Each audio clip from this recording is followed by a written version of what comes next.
Hey, salut à toi, cher débriefeur hebdo du dimanche. Bienvenue à vous en ce dimanche 10 h pour faire le débrief hebdo. Deux fois n'est pas coutume. Oui, je sais, c'est pas courant, mais c'est comme ça. Nature, peinture, je vais vous montrer les différents graphiques et les différentes news qu'il y a toute la semaine, qu'il y a eu. Ça a été très mouvementé. On a eu de la macro, de la micro, des publications d'entreprises, etc. Alors, je vous en ai parlé d'ailleurs en début de semaine. D'ailleurs, n'hésitez pas à vous abonner à la chaîne puisqu'il y aura de plus en plus de vidéos, même courtes comme on l'a fait cette semaine, à chaud, d'autres du contenu froid. Ça vous permet de recevoir des notifications lorsqu'il y a des nouvelles vidéos. En tout cas, je suis très content de vous retrouver en ce dimanche. Alors oui, ça a été très mouvementé tout au long de la semaine et en même temps, on le savait, beaucoup de publications macroéconomiques, beaucoup d'attentes au sujet de l'inflation, au sujet de la croissance aux États-Unis, on va en reparler. On a eu également beaucoup de publications d'entreprises, notamment aux États-Unis, et on va voir que ça a quand même son impact sur différents indices, certains qui sont forts, d'autres qui sont faibles, sur performance, sous-performance. On va voir tout ça ensemble. Je vous propose tout de suite de commencer et de ne pas perdre de temps en ce dimanche par la partie macro. Alors, on avait eu cette semaine, dans un premier temps, c'est une petite mise en bouche. Moi, j'aime pas trop ce genre de chiffres macroéconomiques parce que ce sont des sondages, mais ça donne quand même une petite aussi visibilité concernant la confiance des entreprises et en l'occurrence des directeurs d'achat sur leur business et surtout de l'avenir, du futur. Et vous voyez ici notamment aux États-Unis, eh ben, la confiance n'est pas au beau fixe. On voit sur le secteur manufacturier, c'est inférieur aux attentes, mais c'est surtout inférieur à 50. Sous 50, c'est une contraction de l'activité. Au-dessus, c'est une expansion.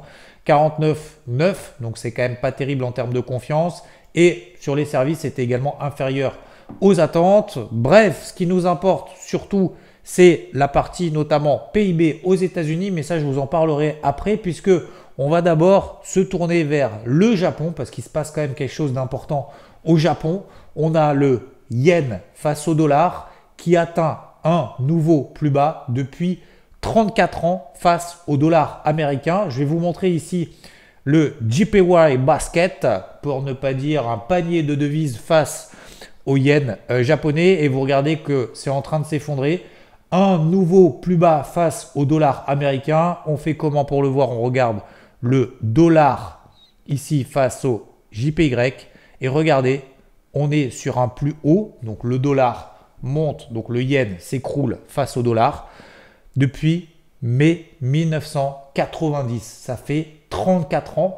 Alors, pourquoi? On a la monnaie, la devise japonaise qui s'écroule parce qu'on a des taux directeurs qui sont extrêmement bas et l'inflation, du coup, est en train de revenir puisque forcément, lorsque vous importez des produits, ça vous coûte plus cher. Donc, il y a de l'inflation, c'est répercuté sur les Japonais finalement. Donc, là, le marché est en train de se dire à un moment donné, la Banque du Japon va devoir intervenir et augmenter encore ses taux directeurs. Donc aujourd'hui, on a une inflation qui est de l'ordre de 2,6% au mois de mars. L'objectif de la BOJ, comme à peu près toutes les banques centrales, c'est autour d'inflation, c'est autour de 2%. On est donc largement au-dessus.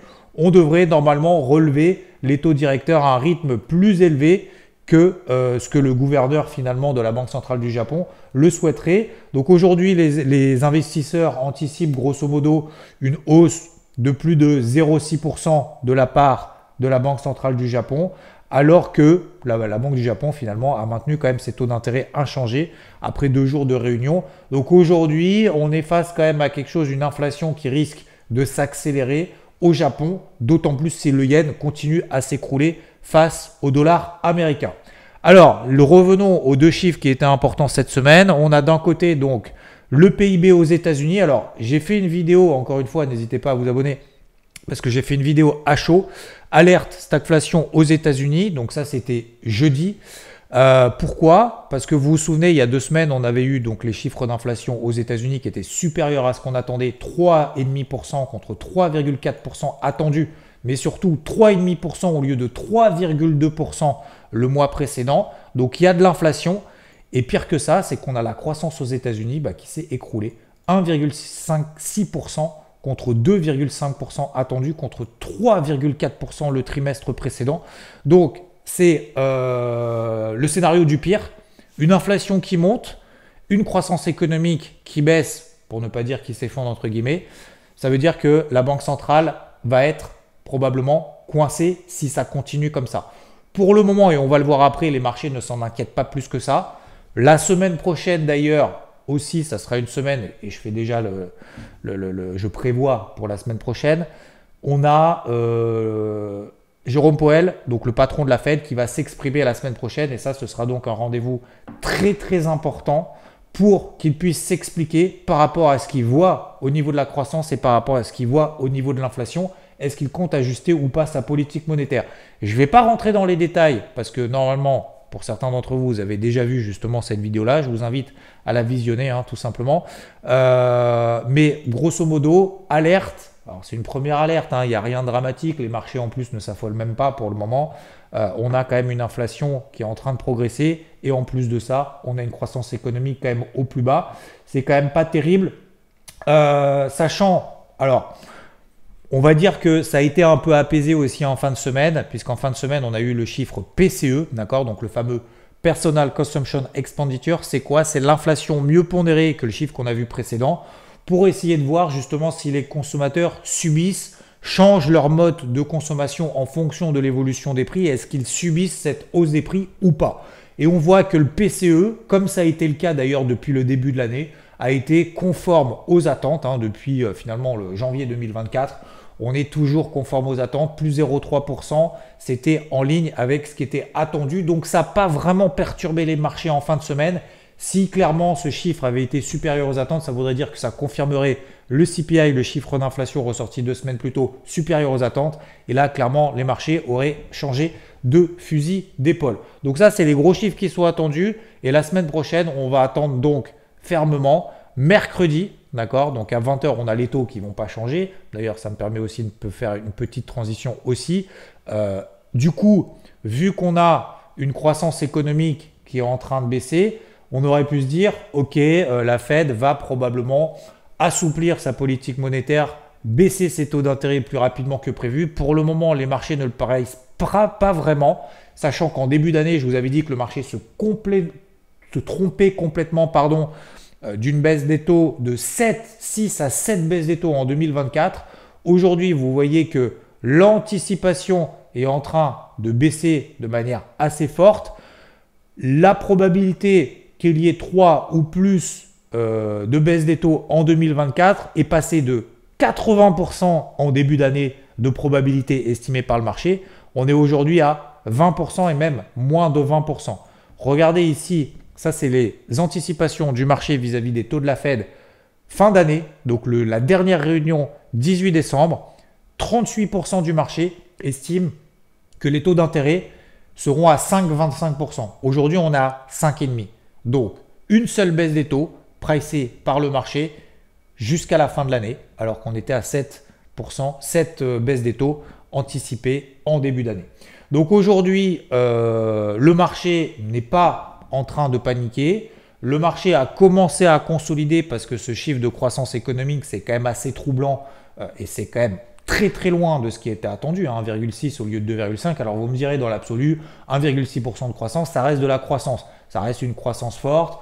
Si on la compare à la zone euro, ça reste très très bien, d'accord, mais on compare aussi par rapport aux anticipations et surtout on peut aussi se projeter en disant est-ce qu'il va y avoir finalement une période de stagflation? Est-ce que finalement on s'est pas complètement trompé en disant l'inflation va repartir et la croissance en fait va s'écrouler? C'était un peu le scénario justement où tout le monde s'attendait en 2023. C'est pour ça que les marchés étaient au plus bas au mois d'octobre et au mois de novembre. Depuis finalement tout en fait c'est bien goupillé. L'inflation était en train de baisser, la croissance était restée super solide. Faut quand même peut-être aussi essayer de se projeter. Bref, la réunion de la semaine prochaine sera très importante. Alors, on va passer tout de suite à la deuxième partie, la partie microéconomie. C'était le gros du gros cette semaine. On avait aussi beaucoup de publications de résultats. Je vous avais dit en début de semaine, je pense que le marché peut effectivement aller dans tous les sens parce que d'un côté, il va y avoir de la macro, ça va être bon. Il y a d'autres parties macro qui ne vont pas être bons. Il va y avoir des chiffres dans des publications d'entreprises qui vont être bonnes, d'autres qui vont être moins bonnes, voire décevantes. Et c'est effectivement ce qui a eu lieu. J'ai pas les derniers chiffres aujourd'hui parce que c'est publié plutôt vendredi soir, samedi. Là, on est sur le 19 avril. Donc, on a eu 14% des entreprises du SP500 qui ont publié. Pour le moment, alors sur les 14%, ce qui est quand même pas un grand échantillon, mais on a 14% qui font mieux que prévu. Et on a aussi, ce qui est important, c'est de voir combien réviser la hausse, combien réviser la baisse. On a 7 entreprises pour le moment du SP500 qui ont révisé à la baisse leur objectif, leur projection EPS, hein, c'est Earning Per Share, le bénéfice net par action. Donc 7 ont révisé à la baisse et il n'y en a que 5 qui ont révisé à la hausse. Donc on voit qu'il y a quand même un certain ajustement et c'est pour ça d'ailleurs que la semaine dernière, donc la semaine d'avant, les marchés avaient baissé de l'ordre de 5-6% en moyenne de part et d'autre de l'Atlantique, puisque justement en fait on avait des révisions qui commençaient justement à se faire sentir, notamment à la baisse de certaines boîtes du SP500. Alors, on a eu des mastodontes, on a eu notamment Alphabet. Alors, Alphabet, carnage, revenus publicitaires super bon, meilleur que prévu. Le bénéfice, donc 1,89$ par action, hein, c'est ce que regarde la communauté financière, c'est le bénéfice net par action. 1,89$ publié en hausse par rapport à un an plus tôt, on était à 1,17$. On attendait 1,51. Donc c'est largement meilleur que prévu. Chiffre d'affaires sur le trimestre de Google. Une idée? Bon, en même temps, c'est écrit. Plus de 80 milliards de dollars de chiffre d'affaires sur le trimestre. C'est colossal. On était à moins de 70 milliards sur la même période un an plus tôt. On attendait 78 milliards. Donc c'est nettement meilleur que prévu. Alors, il y a 2 autres nouvelles au-delà du passé. Ce qui est bien, hein, ce que je vous dis, c'est ce que je vous avais dit d'ailleurs dans la petite vidéo aussi de début de semaine, ce que tu dois savoir sur les publications de résultats. Le passé c'est bien, l'avenir c'est mieux. C'est important aussi l'avenir. Et vous allez comprendre pourquoi avec les prochaines publications. Alphabet, donc c'est la maison mère de Google, a dit aussi engager un programme de rachat d'actions. Donc ça va enlever justement, c'est l'inverse d'une dilution. Hein, ça va forcément un peu rarifier pour simplifier et schématiser au maximum le nombre d'actions d'Alphabet. Donc mécaniquement, ça va faire monter également. Et c'est pour ça que d'ailleurs que l'action a pris 10% juste après la publication. 70 milliards de dollars, son programme de rachat d'actions. On devrait, aujourd'hui, elle a dépassé les 2000 milliards de dollars de capitalisation, ce qui est absolument colossal. Et en plus de ça, elle a annoncé lancer un programme trimestriel de dividendes, 20 centimes de dollars par action pour les dividendes. Donc forcément, dividendes, rachat d'actions, chiffre d'affaires meilleur que prévu, etc. Bon, forcément, derrière, on a eu une belle réaction de l'action. Hop, on va aller regarder tout de suite. Je vais essayer de me dépêcher pour bien trouver Google. Voilà, plus 10%. Google explose. Si vous regardez ici en daily, on a fait un gap de plus de 10%. Donc, on dépasse les 2000 milliards de dollars de capitalisation sur Google. Google, hein, dans le Nasdaq, dans le SP500, vous allez voir après la réaction de tout ça avec les graphiques, notamment des indices. On a eu également une autre publication d'entreprise, c'est Meta. Facebook, alors là, vous voyez que ça a déçu. Hein. Donc, c'est pour ça que je vous disais, ça peut être du plus 10, moins 10. Les marchés sont très erratiques. Ils ont besoin en fait de news. Ils n'ont pas de visibilité. Aujourd'hui, la balle est un peu au centre. Les marchés étaient dans des élastiques qui étaient tendus. Ils se sont détendus. On a perdu 5, 6, 7%. Maintenant, c'est un peu une pause et on attend de voir justement les différents éléments. Et là, en l'occurrence, ce sont des éléments nouveaux. Donc, Meta, Facebook qui a publié. Chiffre d'affaires plus 27%, mais ce n'est pas suffisant. Hein. Il était à plus 25% de croissance au 4e trimestre l'année dernière. Aujourd'hui, on est au 4e trimestre, oui, l'année dernière. Aujourd'hui, on est à 27% de croissance, ce qui est quand même meilleur que du coup le trimestre passé. Résultat net, plus de 12 milliards de dollars. Donc, voilà, les résultats sont plutôt bons, mais il y a quand même des craintes. Alors les craintes sur l'avenir, c'est quoi? C'est des investissements. Aujourd'hui, Meta, vous savez, alors j'allais dire la mode, c'est pas vraiment une mode, mais le nerf de la guerre aujourd'hui du business, c'est l'intelligence artificielle. Alors aujourd'hui, Meta a dit que justement, il allait creuser encore en plus recherche, développement dans l'intelligence artificielle, construction également de data center, Donc là, on parle de 35 à 40 milliards de dollars juste sur l'année 2024, alors qu'aujourd'hui, la fourchette était comprise autour de 30-37. Là, ça va être 35-40. Donc beaucoup plus d'investissement que prévu.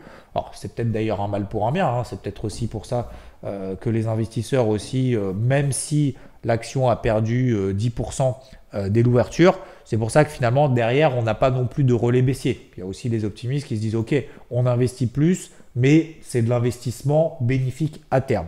Donc aujourd'hui plus d'investissement que ce qui était attendu, du coup ça fait un peu tomber l'action Meta qui était quand même aussi accessoirement quand même bien valorisée. On était quand même sur des niveaux records. Je rappelle qu'on était à 100 dollars il y a 2 ans. Aujourd'hui, on est à 500 dollars. Elle a quand même fait x5 en 2 ans, un peu moins de 2 ans. On a eu également une autre publication d'entreprise. Alors là aussi, encore une fois, c'est toujours pareil, c'est ce que je vous disais justement dans cette vidéo-là, c'est que le passé c'est bien, l'avenir c'est mieux. Alors on a eu justement Tesla qui a publié. Les publications sont pas terribles. 9% de baisse de son chiffre d'affaires, la concurrence arrive à fond. Au début, Tesla était tout seul. Certains y croyaient, d'autres n'y croyaient absolument pas, aux véhicules électriques, machin. Maintenant, Tesla, justement, est un peu le number one. Le modèle Y, c'est le numéro 1, la voiture numéro 1 vendue dans le monde, etc. Mais aujourd'hui, il y a quand même de plus en plus de concurrence. D'ailleurs, c'est plutôt bien pour le développement et justement pour se bouger, pour faire encore mieux et pas rester sur ses acquis. C'est aussi le nerf de la guerre. Chiffre d'affaires au premier trimestre, 21 milliards. On était à 23 milliards sur la même période l'année dernière. Donc vous voyez qu'on fait quand même 2 milliards de moins, sachant qu'on attendait plus de 22 milliards de chiffre d'affaires. Donc 1 milliard de moins que ce qui était attendu, 2 milliards de moins que le même trimestre l'année dernière. C'est la première baisse trimestrielle de Tesla depuis début 2020. Sauf que, donc ça c'est le passé, sauf que, qu'est-ce qui se passe? Donc c'est moins bon que prévu. Tesla s'est dit, on va accélérer, on va lancer le développement de nouveaux modèles qui seront plus abordables pour ces véhicules électriques. Donc, du coup, on évoque là, on parle du second semestre 2025, donc on se projette à 1 an et demi. Et Tesla a dit que oui, on va faire des modèles moins chers, donc plus de volume, etc. Et du coup, en fait, le marché a plutôt bien apprécié, même si c'est quand même le 6e trimestre consécutif qu'il y a une baisse de ses marges brutes, plus de concurrence, obligé de faire du volume, donc de baisser ses prix, etc. etc.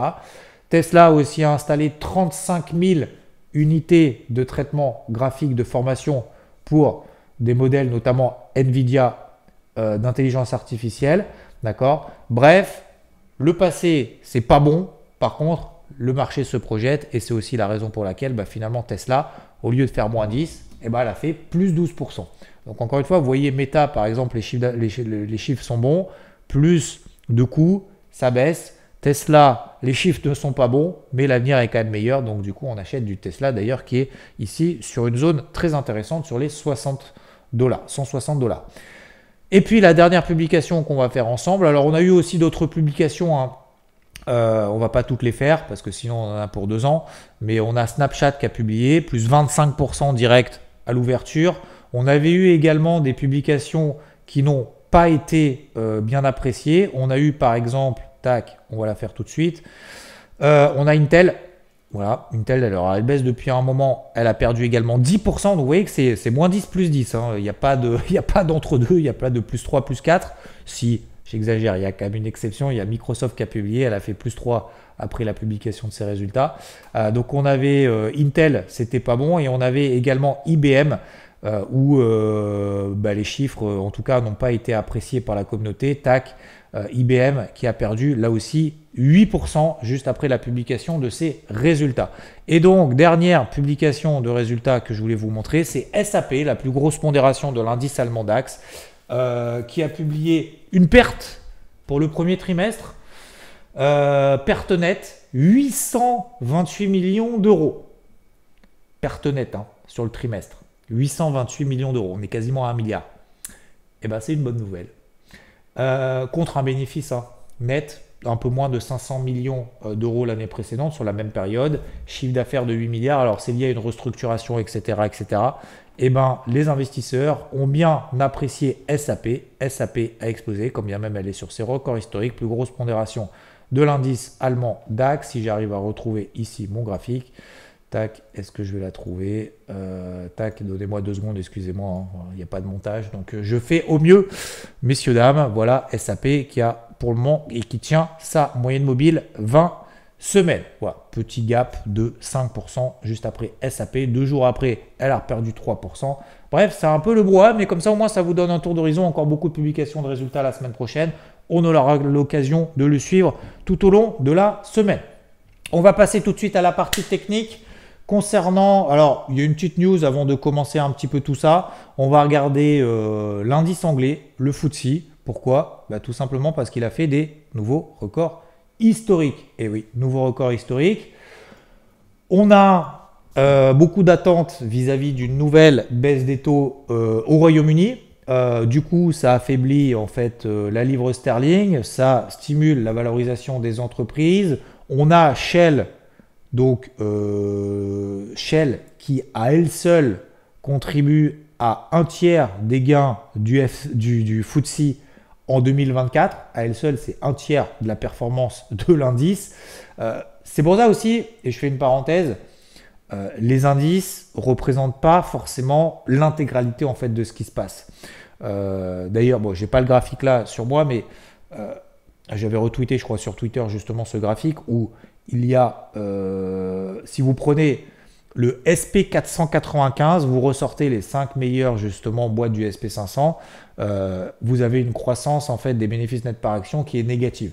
Si vous prenez le SP5, juste ces 5 boîtes qui représentent une grosse partie du SP500, finalement vous avez des croissances exceptionnelles. Donc vous avez certains indices justement qui sont, alors je ne vais pas dire mal pondérés, mais en tout cas qui sont pondérés d'une certaine manière à ce que justement on peut avoir finalement une poignée d'actions dans un indice qui font l'intégralité ou en tout cas une très grande partie de la performance de l'indice en question, positive ou négative d'ailleurs, peu importe. Donc aujourd'hui on a le FTSE qui a fait des nouveaux records historiques avec notamment des banques qui progressent de plus de 20%, etc.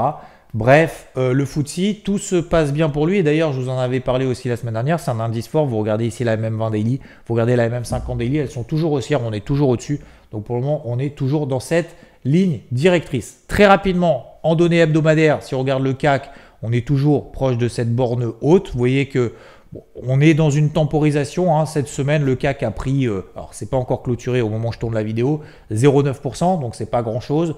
Vous prenez le DAX avec SAP, quasiment un peu plus de 2%, un peu moins de 2% et demi. Vous avez l'indice Dow Jones qui prend 0,6%, quasiment rien, alors que vous avez par exemple le SP500 qui progresse fortement, quasiment 3%. Même chose sur le Nasdaq. Pourquoi? Parce que 4% quasiment sur le Nasdaq. Pourquoi? Parce que dedans, vous avez du Alphabet et quand vous avez du Alphabet qui prend 10-12%, forcément, ça tire l'indice à fond. Donc voilà, on est toujours finalement, si on regarde sur des unités de temps longues, en données hebdomadaires, on a réagi sur beaucoup d'indices, plus ou moins proprement, j'ai envie de dire. Le SP500 parfaitement sur la MM20 Daily. Le SP500 a perdu 5% depuis la réaction sur la borne haute de ce canal ascendant. On est revenu sur une première zone d'objectif. Et c'est la raison pour laquelle, je vous avais dit la semaine dernière, j'ai pris une très grande partie, quasiment l'intégralité de mes bénéfices sur des stratégies de vente que j'avais commencé à initier à 5200 points jusqu'à mon objectif, c'était 4984. Vous voyez, c'était quasiment le point bas. Pourquoi? Parce que c'était justement proche de la borne de la moyenne mobile à 20 semaines. Donc aujourd'hui, le projet, en tout cas cette semaine pour moi, ça a été de voir justement si, et je reviens ici de manière tout de suite, donc on va parler tout de suite du SP500, je m'attendais justement à ce qu'on fasse un peu le yo-yo. C'est exactement ce qui s'est passé, c'est que dans un premier temps, le marché est monté jusqu'à mardi. À partir de mercredi, ça a commencé à baisser. Puis là, cette bougie rouge que vous voyez ici en H4, c'est le PIB aux États-Unis. Puis finalement, le marché s'est dit non, mais c'est pas grave, si le PIB est pas bon, peut-être que la Fed va assouplir sa politique monétaire. On repart dans l'autre sens. Derrière, on a la publication, donc jeudi soir, des mastodontes. Quand je vous dis Microsoft, ça va. Alphabet, ça va. Et quand bien même on a d'autres boîtes, comme par exemple Meta, c'est pas bon du tout, en tout cas c'est mal interprété, et finalement en fait le marché arrive à tenir. Alors il n'y a pas de vive accélération non plus, on a eu le chiffre PCE vendredi, vous avez vu que ça n'a pas apporté de volatilité puisque c'était conforme aux attentes. Donc cette semaine pour moi, j'ai eu une seule ligne directionnelle, et j'ai pas fait beaucoup de trades, j'ai pas tradé pendant 2 jours. Après, on est repassé sous cette polarité ici que vous avez sur les 5050. Je l'ai travaillé à la vente. Je visais des objectifs plus ambitieux d'ailleurs qui n'ont pas été atteints. On repasse au-dessus. Je dégage. Terminé. On se réinstalle là-dessus. J'ai pas de signaux négatifs. Par contre, il y a des choses importantes en daily à voir. Alors, je vous remets ici en hebdomadaire pour finir le Dow Jones. Vous voyez un peu en dessous de la MM, réaction là-haut. 2 semaines de baisse. Et là, ça fait 2 semaines finalement qu'on végète. Regardez le Nikkei. Hop, il a perdu depuis ses plus hauts quasiment 10%. MM20 weekly, comme sur le SP500, pile poil, très propre, bim, c'est en train de réagir. Donc vous voyez qu'on a eu quand même 2, 3, 4 semaines de baisse sur le Nikkei. Là, c'est en train de se stabiliser un petit peu. Ici, on a le Russell 2000, donc les petites capitalisations aux États-Unis. Donc vous voyez qu'on a très bien réagi, en tout cas de manière négative, mais on a très bien réagi ici sur cette zone qui correspondait au plus bas de l'année 2021. Donc vous voyez qu'ici, le Russell 2000 a perdu pareil, hein, quasiment 10%, un peu plus de 8%. Et après 2 semaines, 3 semaines de baisse, vous voyez que là, finalement, ça végète un petit peu. Donc là, en daily, grosso modo et globalement, on est dans des phases de pullback. Pullback, c'est quoi? On a ici une tendance qui est neutre. Je vais prendre le Russell 2000, vous allez voir que c'est pareil sur quasiment tous les indices, en tout cas américains. On est en tendance neutre. Okay, la MM20 daily est plate, la MM50 daily est plate. On a une borne basse ici de range. Hop, d'accord. Tant qu'on ne passe pas là en dessous, on reste en tendance neutre, ça végète, ça végète. Si on passe là en dessous, on passe en tendance baissière. Et en fait, c'est ce qui a eu lieu, c'est qu'on est passé en dessous, on a une accélération baissière. Là, on avait déjà un gros niveau sur les 1910 d'ailleurs qui ont été atteints. Et je vous avais dit que c'était un gros TP1 swing pour moi de toutes les ventes que je travaillais parce que c'était un niveau clé. Il a été atteint sur futur, pas sur le cash. Et là, on est en phase de pullback. C'est-à-dire que tant que l'indice, en tout cas le Russell 2000 ne passe pas au-dessus des 2005, on est toujours en tendance baissière. Vous voyez qu'on a un croisement MM20 en bleu, croisement MM50 en rouge pour la première fois depuis la dernière fois c'était août 2023. D'ailleurs la dernière fois que ça a eu lieu, l'indice a perdu 15% dans la foulée. Je ne dis pas que ça va perdre 15%, je vous dis juste que ça indique effectivement qu'on est maintenant dans une tendance baissière tant qu'on est sous les 2006. Et si vous regardez les 3 indices américains, le Dow Jones, la même chose, tendance neutre, tendance baissière, pullback, ça réagit. Le Dow Jones est plus faible que ses copains. On est sous la MM20 daily qui est baissière. On est sous la MM50 daily qui est plate. On est dans une tendance baissière daily. Ça n'accélère pas, ça réagit sur les précédents niveaux, mais on est toujours dans cette phase de pullback. Donc, objectivement, on est toujours dans des tendances baissières daily. Vous prenez le SP500, même s'il est plus fort que ses deux copains, regardez la MM20, regardez la MM50, c'est en train de croiser. 5100, c'était le niveau sous lequel on passait à une tendance baissière. On est désormais dans une tendance baissière. Donc, pour moi, la semaine prochaine, ça va être de voir globalement si le marché réagit ou pas négativement sur ces gros niveaux. Je pars du principe qu'on est toujours dans des tendances baissières en daily. Alors, c'est même pas je pars du principe, c'est que objectivement, on est dans une tendance baissière daily. Et d'ailleurs, si vous prenez par rapport au plus haut ici, vous voyez qu'on est à 50% de retracement du dernier mouvement. Donc, c'est vraiment un très très gros niveau qu'on est en train de tester. Si on fait à nouveau des breakouts baissiers, notamment daily, sur les indices les plus faibles, le SP500 n'est pas forcément faible, le Dow Jones est faible, le Russell 2000, je considère qu'il est faible. Et si vous prenez ici le Nasdaq, c'est exactement la même chose. Regardez, on va tester les 17 800 points. Même si ça y va franchement, on est en train de revenir sur la MM20 daily qui est baissière au-dessus de la tête et ça correspond pile poil à 50% de retracement de cette baisse, d'accord, de la dernier mouvement baissier. Donc aujourd'hui, oui, le marché est capable de réintégrer et de repartir, tout à fait. Mais aujourd'hui, je pars du principe que si j'ai une réaction négative sur ces zones de pullback, ces précédents supports, et si le marché doit me montrer qu'on doit avoir des réactions négatives sur ces niveaux, alors je prendrai des positions à la vente si bien évidemment on a des breakouts baissiers daily. Concernant les indices européens, c'est différent. Le CAC, je vous ai dit, regardez, ça ne bouge plus depuis 3 semaines. Hein. On est autour des 8050, 8000. On est passé en bas. Tant qu'on ne s'installe pas sous les 7900 points, on est toujours dans cette dynamique baissière, quand bien même depuis maintenant 2 mois, on est en tendance neutre, autour de la MM20, autour de la MM50. D'accord, mais on n'est pas en tendance baissière, contrairement aux indices américains. Donc, indice fort, DAX, même chose, on revient sur la MM50, tendance neutre, autour de la MM20 daily qui est plate. Tant qu'on ne s'installe pas sous les 17 700, on peut encore évoluer justement autour de cette zone de range. Donc, mieux vaut vendre les indices les plus faibles que les indices les plus forts. En l'occurrence, vous prenez par exemple le FTSE. Si vous êtes vendeur sur un indice très fort comme le FTSE, au-delà du fait de ne pas voir qu'on est dans une tendance ultra haussière sur le FTSE, en fait, on s'attaque tout simplement on se met en face d'un TGV. Donc c'est quand même un petit peu compliqué. Et je terminerai juste sur un petit tour d'horizon sur l'Eurostock 50. Ici, vous voyez qu'ici, hop, on est toujours dans une tendance haussière à moyen terme, au-dessus de la MM50 daily. La MM20 est au-dessus. On est en train de passer en tendance neutre, progressivement. Donc tant qu'on ne repasse pas sous les 4900, on n'invalide pas cette tendance haussière. On n'invalide pas cette tendance neutre à très court terme. On est toujours dans une tendance primaire qui est haussière au sein et matérialisée par un canal ascendant. Ok, voilà globalement pour le suivi des marchés. Concernant le pétrole, ça végète toujours un petit peu. Le taux à 10 ans, toujours une petite pression. On a fait quand même des nouveaux records annuels 2024 pour le taux à 10 ans. Le dollar américain, toujours sous pression aussi. Bah ouais, il y a toujours un peu d'inflation, la croissance n'est pas terrible. Qu'est-ce que va faire Powell? Il va baisser ses taux, il ne va pas baisser ses taux, on en saura plus la semaine prochaine. L'euro-dollar, bah, je l'attends toujours pour le payer sur les 1,0540. Vous voyez que ça monte en une bougie, finalement on retrace tout ce qu'on a fait tout au long de la semaine. Donc c'était une semaine très mouvementée, une semaine dans laquelle il fallait être très rigoureux, avoir une seule ligne directrice. Pas tourner comme un avion, parce que le problème c'est si on tourne comme un avion, on se place sur des unités de temps très courtes. Vous regardez ici en horaire, finalement vous dites oulala ça baisse, je vends ici, oulala ça monte, j'achète ici. Puis finalement vous vous retrouvez à chaque fois de vous prendre les portes de saloon. Donc on savait que ça allait être une semaine comme ça.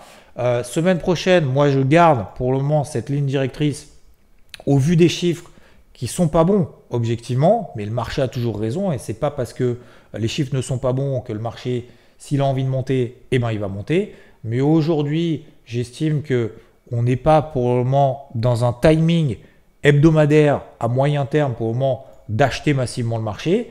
Oui, on a eu des réactions à court terme, mais c'est pour ça que j'ai considérablement allégé notamment le SP500. Il me reste encore quelques positions pour viser justement la borne basse de ce canal ascendant. Comme ça me permet pour le moment d'avoir une ligne directrice. Clairement, je changerai de veste, je changerai de casquette et je changerai de fusil d'épaule. 6 semaines prochaines, on s'installe au-dessus de ces gros niveaux de pullback que je vous ai montré de partout, sur le Dow Jones, sur le SP500, même sur le Nikkei. D'ailleurs, regardez ici en daily, on ne l'a pas trop regardé en daily, mais 38 400, 38 500, on est toujours sous justement des précédents supports qui nous indiquent pour le moment que nous sommes toujours dans des tendances baissières. Voilà, donc racheter des positions, c'est aussi très bien pour pouvoir encaisser, mais surtout pour se dire oui, on est dans un niveau là, et pour pouvoir retravailler un petit peu plus haut avec, toujours dans cette ligne directrice, avec les positions qu'on a justement clôturées et qu'on a travaillées. Concernant le marché crypto, on a fait avec Rodolphe un débrief crypto ici qui dure déjà, d'ailleurs il dure combien de temps? Il dure 20 minutes, donc je ne vais pas faire plus long. Depuis finalement mercredi sur le marché crypto, hop, on va le faire très rapidement. Et ben on est toujours dans des phases de range ici sur le Bitcoin, ça n'a pas vraiment évolué. Pareil sur capitalisation totale, pareil sur Total 3, il n'y a pas vraiment de grosses cryptos qui se détachent. Voilà, il y a une petite remontée ici du Litecoin, etc. Donc on continue toujours dans cette ligne directrice, c'est assez calme cette semaine sur la partie crypto. Je vous invite à bien regarder justement cette vidéo qui a été faite ici, ça dure 20 minutes, comme ça vous avez tout. J'ai pas forcément grand chose à ajouter par rapport à ce qui s'est passé, sinon je fais des actualisations. J'espère messieurs dames que ce type de format en tout cas vous plaît, j'espère que ça vous convient pour le moment en attendant le retour de FT pour des montages un petit peu plus dynamiques. Du coup ça nous fait un débrief hebdo un petit peu plus court que d'habitude, quand même long parce que je fais pas de cut. Semaine prochaine, n'oubliez pas, mercredi il y a le FOMC, d'accord, donc la conférence de Jérôme Powell sera très très importante. Je ferai peut-être un petit peu moins de vidéos courtes la semaine prochaine. Je vais prendre aussi un petit peu de recul, quand même quelques jours. C'est pas pour autant que je ne serai pas devant les marchés, mais voilà. Donc, on a commencé, on a pris justement ce rythme des petites vidéos. J'ai vu un super accueil et je vous en remercie infiniment. Puis en plus, même moi, je trouve ça cool justement de pouvoir parler de sujets froids, plus précisément, de sujets chauds, plus précisément, même si c'est des vidéos qui durent 4-5 minutes. Donc encore un grand merci de votre accueil. N'hésitez pas de follow la chaîne, n'hésitez pas de lâcher un like, un pouce vers le haut plutôt si ça vous plaît. En tout cas, un grand merci à vous de votre soutien, de votre fidélité également.